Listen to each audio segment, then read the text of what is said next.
Oi, pessoal, estamos aqui com o nosso Alcapode. Nós vamos hoje com um convidado muito especial, o Elisandro. Dá oi aí, Elisandro. Turma querida, muito feliz de estar com vocês, né, na estreia desse podcast, né, numa escola que eu tenho uma relação, assim, um afeto muito grande, de longa data, né, então vamos estrear, então, o nosso Alcapude, é isso mesmo? Isso! Coisa linda! Então, a gente queria perguntar, começando assim, o senhor seja muito bem-vindo, sabe? Muito Nós estamos grato. muito gratos por o senhor ter esse tempinho para dedicar para a gente, para Legal. fazer um nosso Alcapode, né? E a gente vai começar conversando com algumas perguntas, assim, o senhor pode responder bem de boa.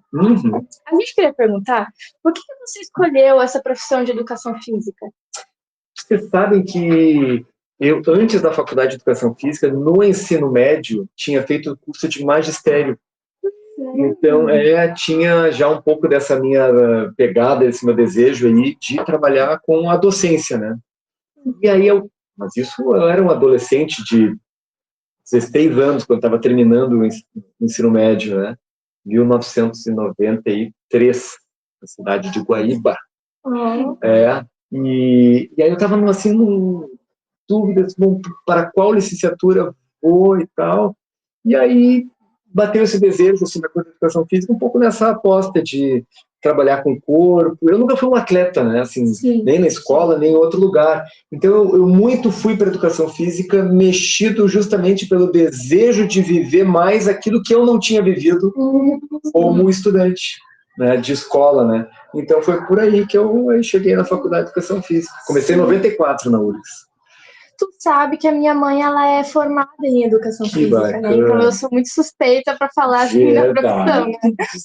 Mas a minha mãe, ela também tem realmente esse sonho desde sempre. Inclusive, ela foi campeã estadual de arremesso de peso. Olha que lindo, hein? Eu não sei dizer quantos pesos ela arremessava, mas eu me preocupo quando a gente briga. Vamos entrevistar ela no próximo Alcapode, né?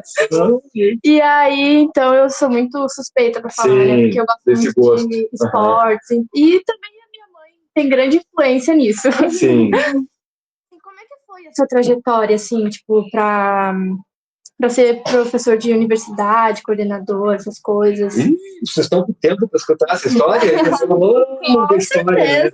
Então, na faculdade, né, que eu comecei em 94, eu participei de um programa chamado PET. Esse programa é um programa de bolsas e de incentivo aos estudantes que queriam se aprofundar na pesquisa, que queriam se aprofundar no mundo acadêmico, né? É exemplo do que o próprio Thiago está aqui um pouco fazendo com você, assim, aproveitando estudantes que estão a fim de fazer mais, né? Eu participei desse programa e esse programa foi assim a sementinha do opa, quero seguir estudando. Então, no meio da faculdade, eu estava ali assim, estou querendo fazer a pós-graduação, estou pensando em fazer o mestrado, pensando em fazer, né, o doutorado. Não era um sonho cego, as coisas foram acontecendo assim gradativamente ao longo da vida, assim, né? Cego nesse sentido de que eu só quero aquilo, né? Então, isso, assim que eu me formei, me tornei professor de escola, fui vivendo isso que a gente tem vivido aqui, né? E depois, lá com os cursos de mestrado, doutorado, que aí apareceu a oportunidade de concursos, né, para virar professor da universidade. Ou seja, entre eu ter me formado em 98 e até eu ingressar como professor na URGS, 2011, né, teve um tempinho considerável. Sim, então foram oportunidades que o senhor foi abraçando, né? Aparecendo, né? Sim. Isso é muito legal. Eu acredito que as oportunidades, elas moldam muito o nosso futuro e também, muitas vezes, que nós somos, né? E é importante nós termos oportunidades, porque eu acho que isso pode nos levar a lugares que, como o senhor falou, a gente nem imagina, mas simplesmente acontece, entendeu? E eu acho isso muito legal. Tá, agora mudando um pouco de assunto, o que você acha que é importante, na sua opinião, a educação física para a saúde, para as pessoas, sabe? Essa é uma das perguntinhas, assim, super feitas, né, para a galera da educação física, assim, né? Mas antes de pensar em saúde, eu diria, assim, que poder pensar um sujeito, uma sujeita apaziguado com o seu corpo. Ah, sim, com Ser uma certeza. pessoa com disposição para viver as práticas corporais, para viver o esporte, para viver a dança, lutas, ginástica, seja o que for, né? Porque às vezes acontece de a gente, assim, de criança, ir produzindo alguma resistência, né, a viver, a viver a nossa corporeidade com as nossas diferenças, com as nossas singularidades.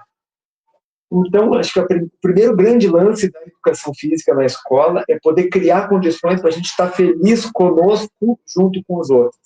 Bom, aí, ali adiante, os efeitos do ponto de vista de poder produzir saúde, de a gente poder ter uma melhor flexibilidade, de poder ter uma condição cardiorrespiratória, né?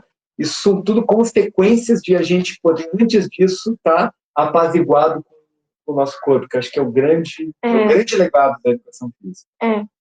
Que nem todo mundo é igual, né? Então não adianta você querer passar uma coisa para um, sendo que ele é totalmente diferente de outro e querer passar a mesma coisa. Entendeu? Assim, todo mundo tem as suas diversidades, sabe? As suas diferenças. Perfeito. E na sua... Monique. Isso. E por que, na sua opinião, muitos jovens hoje praticam menos atividade física? Então, eu acho que pode ter a ver, e isso a gente precisaria, vamos dizer assim, produzir uma pesquisa mais consistente acompanhando a vida de jovens e tal, né? Mas muito se tem dito que os jovens têm feito menos, né, práticas corporais. Eu suspeito que isso possa ter a ver, com esse percurso familiar que talvez pouco lhe introduz ou cria condições, né, para poder estar apaziguado com o corpo. Acho que nós vivemos tempos em que a vida urbana também vai nos dificultando algumas condições, né? De, por exemplo, de estar na praça, no parque, temeroso com a questão da segurança. Isso. Acho que tem um outro elemento aí, né, desse tempo histórico que a gente vive, que é a ascensão dos meios tecnológicos, redes sociais, que é um outro recurso absolutamente envolvente, absorvente, e que isso, assim, nos captura, né? Nos apaixona, né? Quem não gosta de ficar ali no joguinho, no Instagram, no TikTok, assim. Então, não no sentido de demonizar isso, né? Mas Sim. talvez por aí tenhamos pistas de porque, quem sabe, uma parcela da juventude possa estar num certo declínio, né, de estar vivendo as práticas corporais, né? É que hoje em dia, como você falou, a segurança, ela tá bem nada a ver, né? Porque, assim, não tem segurança, é difícil.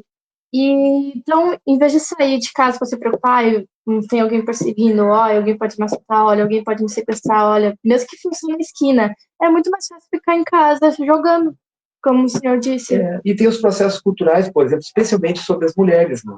Então, eu não consigo, né, vislumbrar, por exemplo, que mesmo vocês, né, adolescentes aí dos 11, 12, 13 anos, né, e outras mulheres, se sintam, por exemplo, à vontade de estar num espaço público sem minimamente uma rede de proteção, né, ali. Então, também tem essa dimensão cultural, assim, né, de como é que a gente, como sociedade, vai conseguir um dia construir um cenário em que as mulheres possam estar num espaço público para viver o corpo, viver o lazer, viver o esporte, sem o temor, né, de serem achacadas, violentadas, né, e ameaçadas. Então, também tem esse elemento aí importante. Isso eu posso dizer que meu pai, eu já não saio sozinha porque meu pai, ele tem esse medo, entendeu? Então eu só saio normalmente com os meus pais. É raro, assim, que eles deixam eu ir, tipo, ali no super de 2 quadras da minha casa, sabe? Essas coisas.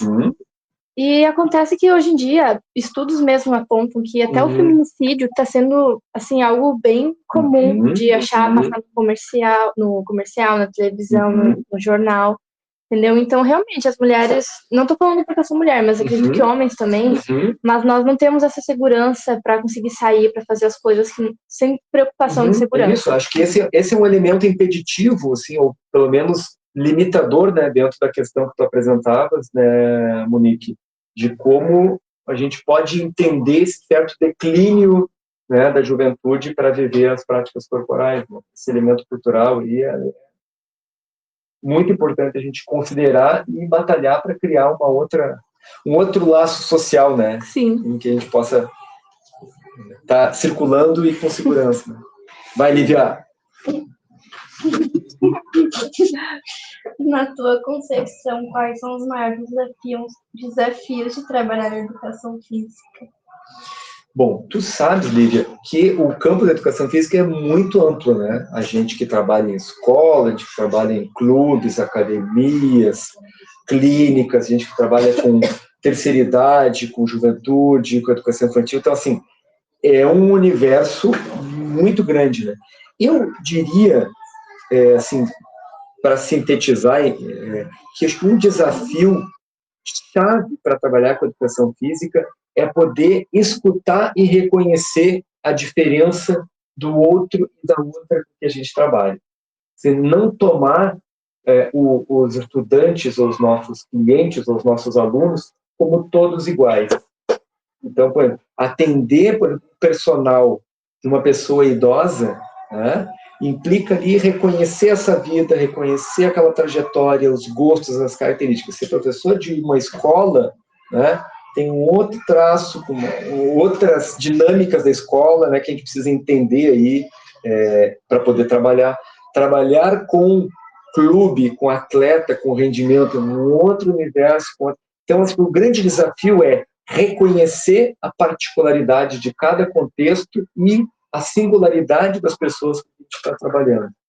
Sim, a minha mãe, ela é formada e ela trabalhou alguns anos, né, ainda como professora de educação física. Uhum.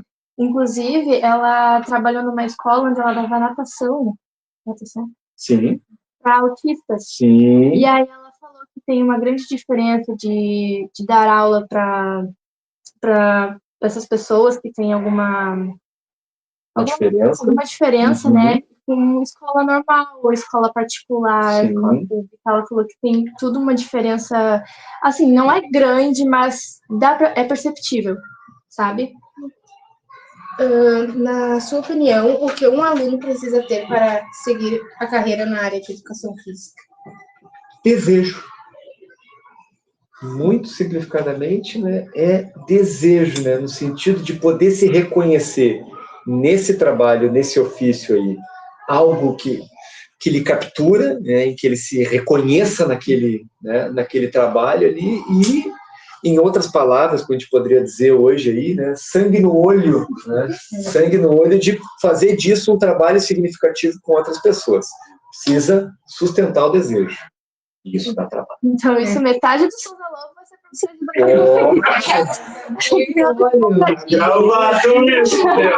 A vida é longa, complexa, né? Você sabe que a vida é complexa e longa, né? Mas o que a gente, de alguma maneira, acho que tem feito, né, Sr. Thiago, é disseminar algo do desejo, né? Mostrando o nosso desejo, né, no sentido de convocar o desejo de vocês. Né? Sim.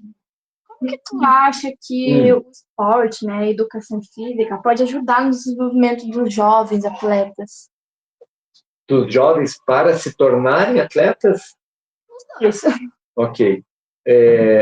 Veja bem, parecido com aquilo que eu comentei assim, anteriormente, né, um grande lance da educação física é permitir que nós tenhamos jovens, meninos e meninas, adolescentes, crianças apaziguados com o seu corpo.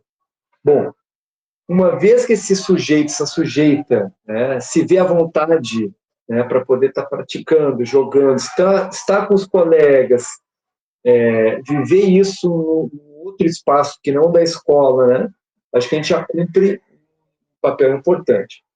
Bom, dali ao passo de se tornar atleta, e realmente tem outras condições, outras exigências que aí a vida vai se encarregando. Por exemplo, a gente aqui, historicamente, foi construindo, né, um projeto com o judô que abriu portas para talvez uma modalidade que, se a gente não tivesse lá atrás, com a doação de um tatame e criar essa condição, talvez nós não tivéssemos hoje crianças aqui vivendo esse desejo, esse projeto.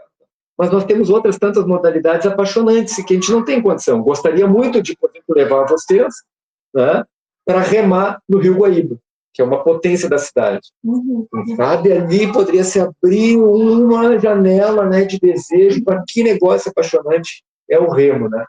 Então, acho que, fundamentalmente, na escola, o papel dessa nossa disciplina tem a ver com isso, né? Abrir a janelinha do desejo para que a gente possa seguir aí praticando isso ao longo da vida. E aí a vida se encarrega de nos levar aí para alguma coisa do treinamento, a performance, em algum outro espaço. Claro, sim. Eu queria parabenizar o pessoal do judô, eu acho muito legal, eu falando pessoalmente, que ano passado eles foram nas salas e esse ano foram de novo, e que eles virem entregando panfletinhos e falando um pouco sobre o judô, né? Eu acho isso muito legal, porque mostra o amor que eles têm por isso, sabe? Sim. Mostra que eles realmente querem fazer acontecer, querem expandir isso, sabe? E eu acho isso muito legal, porque é o que a gente tenta fazer na escola, né? Isso aí. Mas é muito legal porque isso também, falando por mim, né? Me incentiva muito a querer espalhar o esporte, né? Por aí, querer fazer muito mais, né? Então, qual atividade física, assim, você recomenda para que as pessoas que pararam por muito tempo possam voltar a se exercitar? Eu recomendo voltar ou exercitar aquilo que gosta. Isso é fundamental. Fazer alguma coisa que gosta. Se é ping-pong, se é karatê, se é remo, se é a dança, se é a corrida, se é o tênis, é preciso achar algo. Assim, é por isso que a gente tenta diversificar as experiências aqui na escola, né? Mas achar algo que lhe faça sentido, que lhe convoque. Então alguém vai dizer, não, mas eu adoro ir para a academia e fazer, né, o CrossFit hoje, que é uma modalidade em evidência. Tá, aqueles pesos, jogar para cima, suave. Outras pessoas vão dizer, gente, eu gosto de algo muito mais calmo, ponderado, eu gosto de fazer o yoga, eu respiro, me conecto. Excelente. Seja numa ponta ou na outra, né? E eu estou aqui, assim, polarizando intensidade de exercício físico, né? Mas faça algo que você goste, que você tenha desejo, levanta e brilha os olhos e dizer, hoje é dia de fazer isso, hoje é dia de jogar aqui. Sim. A gente queria saber o que o senhor achou da estrutura da nossa escola para a prática de educação física. Eu sou um pouco suspeito, Manu, porque eu sou um apaixonado pela Escola Souza Lobo com a estrutura que ela tiver, porque cada escola ela é um organismo vivo. Então, o Souza Lobo é o que é com as suas condições. Né? Então, é a estrutura que a gente tem, é a estrutura que nos permite fazer o que a gente faz. Podemos ter mais? Por óbvio. Mas com o que nós temos, nós sustentamos um trabalho e eu acho que um belo trabalho. Então, é uma escola pública que oferece uma educação de qualidade e com as condições possíveis aí para a nossa vida. A cada dia, né? É isso aí. Mas a intenção também é só não parar. Sem dúvida. Adelante. O que tu pode fazer para as escolas incentivarem mais os jovens a fazer esporte?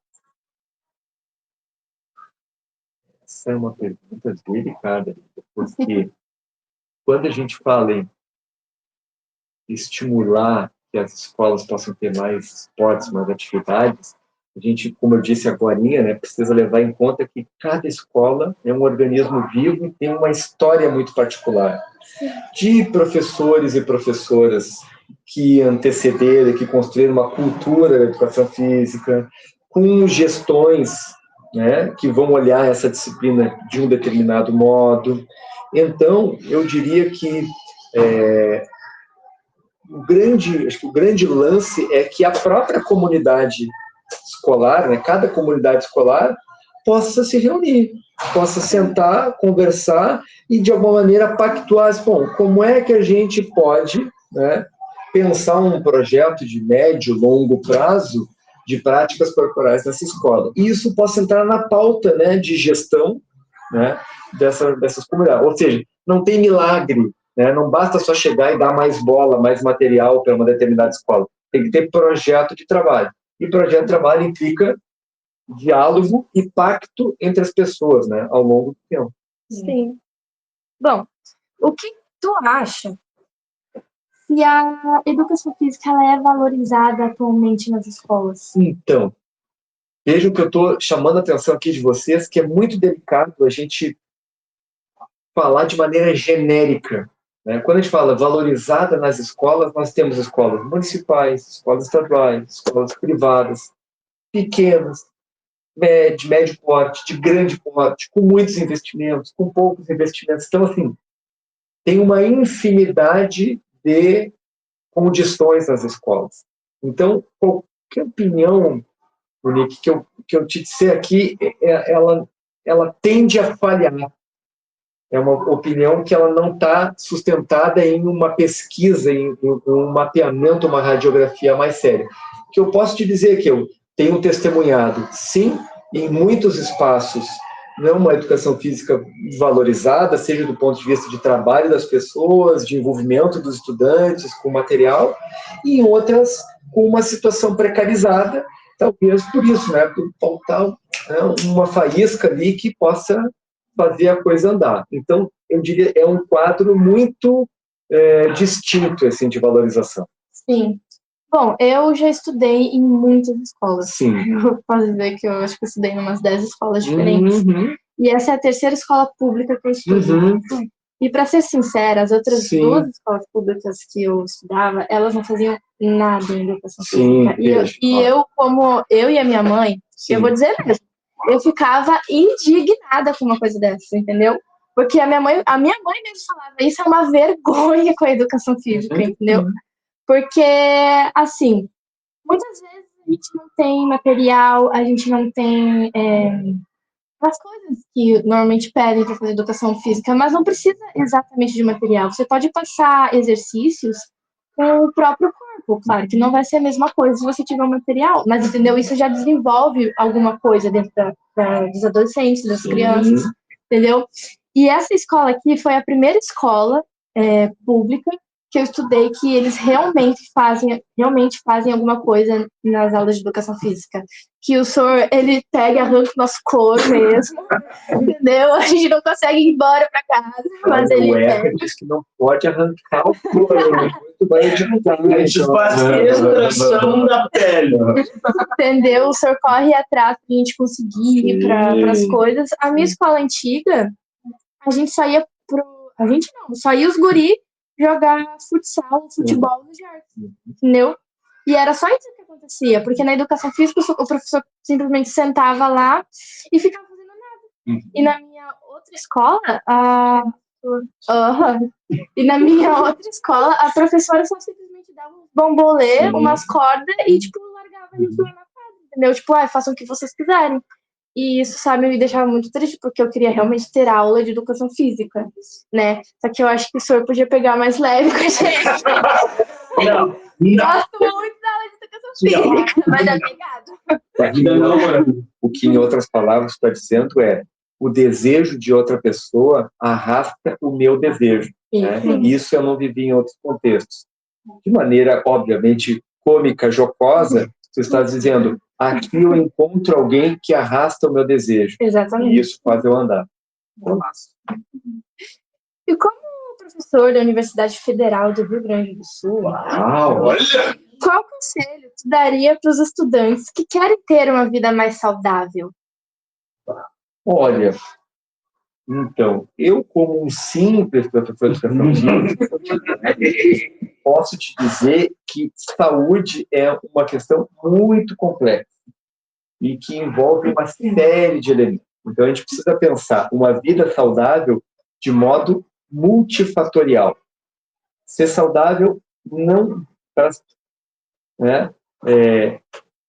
implica levar em conta não só comer bem e fazer exercício, mas que a gente pensar, bom, nesta cidade que a gente vive, bom,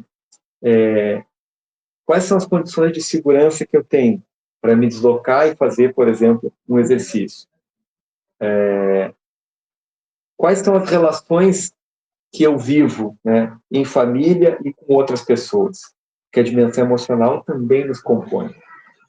né? Então, sim, que dentro das obviedades se diria, faça exercício, tenha uma boa alimentação, né? Mas é preciso levar em conta outros elementos aí, a nossa, né, as nossas emoções, né? O quanto a gente é querido, amado e acolhido numa rede, seja a rede familiar, a rede de amigos, a rede escolar, né?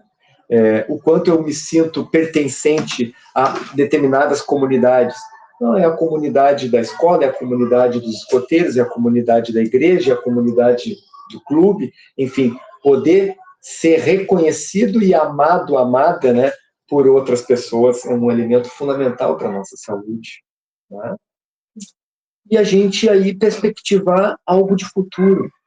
Esse é um outro elemento importante também, é poder olhar para a vida e para esse mundo, que é um mundo com as suas durezas. Sim. Concordo, né? Com certeza. Quando a gente olha o mundo se derretendo em guerras, quando a gente vê as notícias de feminicídio, quando a gente fica assim, que mundo é esse? Para onde é que eu estou indo? Então, também poder, no meio dessa complexidade, poder perspectivar, mas eu quero fazer uma coisa legal da minha vida em prol de outras vidas, é um elemento que nos coloca no mundo com, opa, né, com algum grau aí de desejo. Então, eu diria que poder levar em conta que saúde é multifatorial e a gente precisa olhar para além do corpo, olhar também aí para as nossas emoções. Eu acho que preconceito hoje muito, muito ruim, que as pessoas são cada vez mais ruins. É uma realidade. Mas eu acho que tu entender que ainda existem pessoas boas no mundo muda tudo, entendeu? Porque tu passa a ter mais vontade de viver. Mesmo sabendo que 90% do mundo é ruim, tu sabe que os outros 10% são bons. Isso já faz valer a pena. Vamos tentar ficar perto e a famosa, né, o mantra aquele do ninguém solta a mão de ninguém, né? Isso. Vamos tentar ficar perto de quem a gente se reconhece. Eu acho que o Souza Lobo foi uma das melhores escolas que eu já estudei. Né, Carla?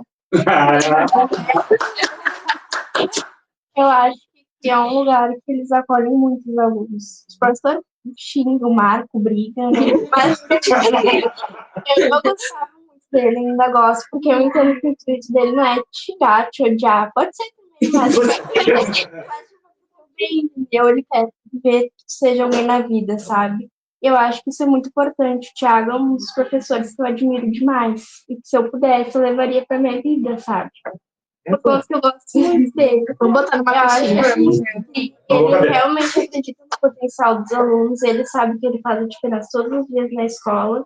E eu acho que a força de vontade que os professores aqui têm muda tudo, entendeu? O aluno chega aqui, fica com mais vontade de estudar. Eu não fico muito, né? Mas, tipo, eu gosto de chegar aqui, sabe? Tipo, eu não gosto de copiar texto, mas quando eu tô com meus amigos, eu gosto, entendeu? Aí, tipo, eu gosto de chegar em educação física, saber que eu posso ser muito feliz jogando vôlei ou que eu posso fazer um físico chorando. É a vida. Eu acho que tudo tem seus pontos bons, seus pontos ruins. E eu acho que saber que tem seus pontos bons são maiores que os ruins vale muito a pena, sabe?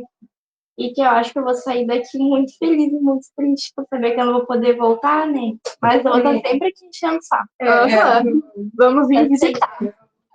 Na sua trajetória de trabalho, fala uma das situações mais engraçadas assim que tu presenciou. Engraçadas. Tem uma história engraçada. Na escola, as histórias são, na maior parte das vezes, de chapa quente, né? Estresse da vida. Chapa quente, né? Mas, não, mas a história engraçada. Então tá, vou trazer uma história aqui verídica, vivida no, como diria o Star Wars.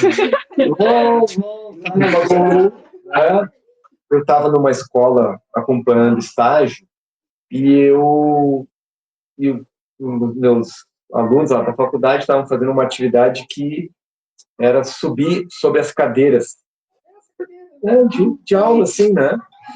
Atividade aparentemente inofensiva, sei lá, segundo, terceiro ano do fundamental e tal. E eu estava sentado, assim, mais escondidinho, e a diretora da escola, à época, né, escola lá do interior do Rio Grande do Sul. Aí saiu correndo assim acho que da sala da direção. Não pode, é o que vocês estão pensando, tá? A questão não pode subir na cadeira e tal. E aí eu entrei em ação, diretora, me desculpa, a gente não sabia, assim, e fui eu que permiti, que consenti, que estimulei, assumi a forma, né, toda. Mas foi um episódio assim, e aí ela, acho que talvez se deu conta, assim, não, mas tomou aquela atitude, né, de subir sobre as cadeiras. Era um jogo cooperativo que a gente estava fazendo, como uma atividade assim que, de certo modo, desfazia, né, assim, um certo espírito ali da disciplina escolar, onde eu subir sobre as cadeiras e tal, né? Mas eu fiquei com uma vergonha tremenda. E assim, hoje nós estamos rindo aqui, né? Assim, eu não sabia, queria fazer um buraquinho e entrar aqui, né? Abrir a terra no meio. Nunca mais, passei 6 anos esperando para poder subir de novo. Esperei trocar a direção para depois subir na cadeira de novo. Hoje a gente já se entendeu. A gente faz, né, a atividade lá dentro do ginásio, escondido, né, no off, para ninguém ver assim. Tá certo. Tu acha que se o esporte fosse um esporte olímpico, fosse preguiça, tu acha que os alunos não conseguiam ganhar? Olha, não, sabe que tem um pouco esse preconceito, né, de o estudante ser um sujeito preguiçoso. E eu não vejo assim. Eu não vejo assim. A preguiça está aí para todo mundo. É que os adultos não falam para vocês. Vocês ainda têm a coragem. Mas quando é adolescente, vocês ainda têm a coragem, a bravura de dizer coisas. Os adultos não falam. Mas é isso. Eu não vejo o jovem como essencialmente um sujeito preguiçoso. A minha análise precisa alguém que me capture, faça o brilho nos olhos aparecer de novo. Então, se fosse esporte olímpico, acho que não. Acho que ia ter que treinar muito para chegar nas Olimpíadas e ganhar a medalha de ouro. Se tu pudesse fazer um esporte muito impossível, assim, qual tu acha que tu ia fazer? Muito possível? Eu acho um negócio muito bacana, deve ser uma sensação espetacular, mas eu gostaria de fazer o salto com vara. Eu acho aquele negócio de uma plasticidade, de uma coragem, porque depois que tu decolou no chão, o teu corpo não te pertence mais. Já causa. Então, o salto com vara é um negócio que eu fico pensando como é que um sujeito, uma sujeita consegue usar, né, da capacidade daquele aparato e jogar o corpo naquela altura. Até porque tem toda uma técnica, né? Só faz isso porque tem muita técnica. Então, olha... Te pede de cantar. O nome disso chama-se 48 anos. Chama-se 48. O risco de eu cair de 50 centímetros já é um risco. A 6 metros, Lívia querida. O Thiago pode te motivar? Os dois joelhos estourados.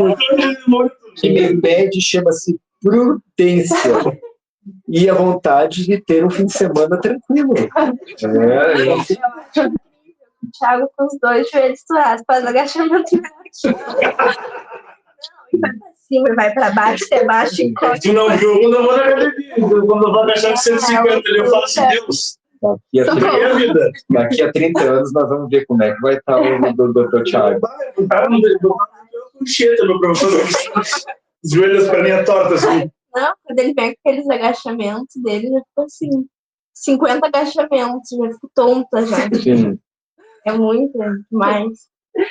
Tá certo. E pra finalizar, qual é uma frase assim, de efeito que você uma vez ouviu ou que você daria pra gente guardar pra vida?